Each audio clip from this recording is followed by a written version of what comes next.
Hey guys, welcome back to my channel. Today we are going to discuss initializers. So first of all, what are initializers? Second, what are the types of initializers, which are designated initializer, a convenience initializer, or a failable initializer. So let's start with first, what is an initializer? So initializer is something which initializes an object. So we'll create a class. So I've created one class over here, class employee, and I'll just add two properties over here, id name and id and name. So first of all, as soon as I add it, it gives me a error, a compiler error, that the class is not having an initializer. So what does this mean? It means that we need to initialize these properties.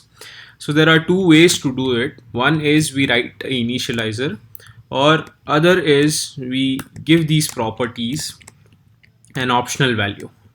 So if we are having an optional value in these properties, it means that it can either have a value or it cannot have a value. So the compiler or the object which gets created, an employee object which will get created, it will assume that id and name both are nil. So they don't have anything in it. Like I'll just show you. Let object employee, and this is how you create an object, and I'll print it name. So when I run it, string to any, but give it a minute. It's nil. Yeah. So now I'm going to show you how do we write a init. So what are designated initializers? Designated initializers are the initializers which are default initializers of a class. So I'll just write a designated initializer over here. This is one, and I'll just pass an id and a name,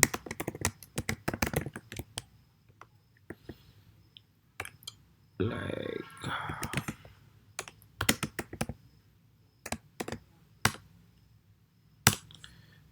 name name is like name object.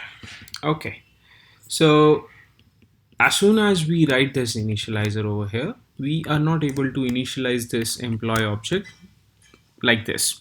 So what does it say? It gives me a parameters that I need to enter. So if I write over here id is 1 and the name is Tushar, and this works fine. So this was a designated initializer. If I print it, it prints Tushar. Okay. Now what is a convenience initializer? So now let's assume that we have I'll just create a convenience initializer first. So convenience initializer, always remember, a convenience initializer, it is not necessary. First, a designated initializer should always have all the properties initialized which are mentioned in a class, which are non-optional. A convenience initializer it's possible that they don't want to initialize a specific ID over here, right? So that is okay with them. But a convenience initializer is, we just need a single, if we have two properties, I just want to initialize one.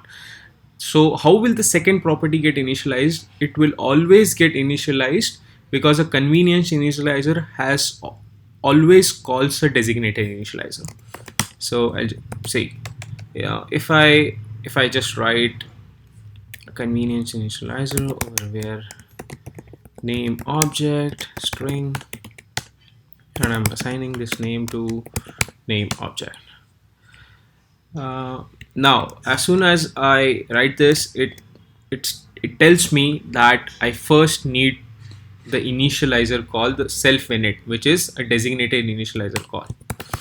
If I write a self init over here, and just a minute, I'll have to write, yeah, this one. I'll have to pass an ID which is 1 and a name object which I'm getting it from here.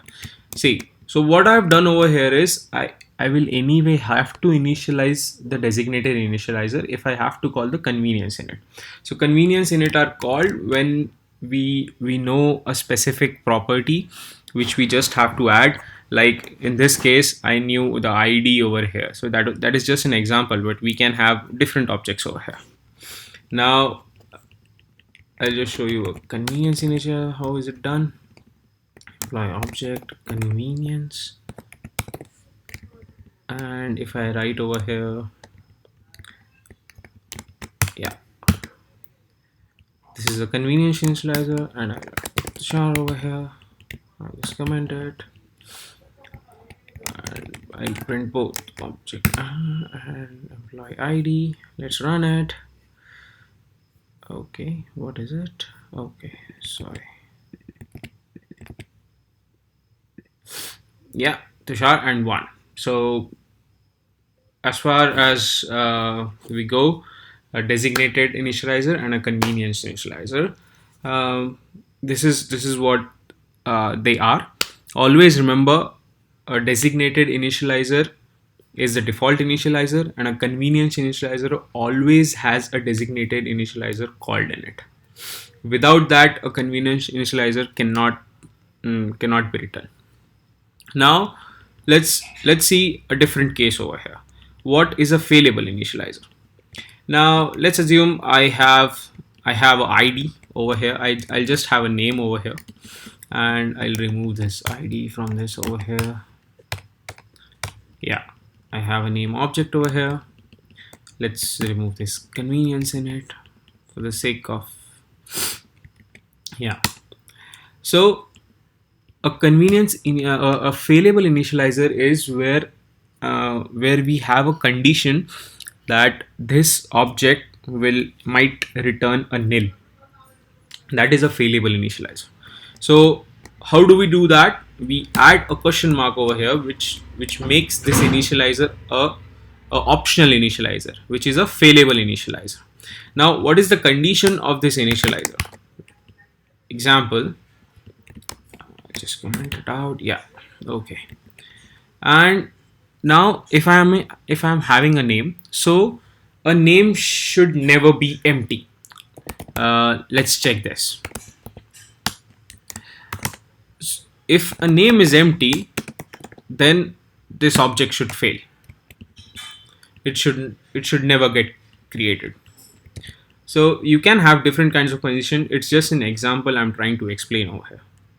Now I'll just create an object. Let object emp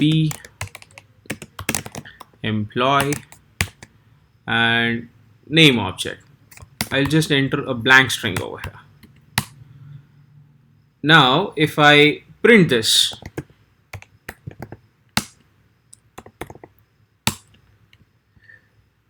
okay, nil. So it gives me a nil, and it's an optional type. It's an optional type variable. So you will have to force unwrap it to get the value out of it. If I have it over here, I'll add something, a name over it, and then I'll get an optional variable.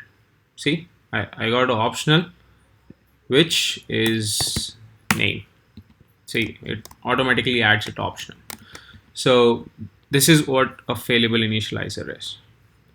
See, optional, whatever name we have entered. So this was all about initializers in Swift. Next, let me know what you think about this video and give it a like. Also, if you want me to cover any other topics regarding Swift, please let me know in the comments. Thanks a lot.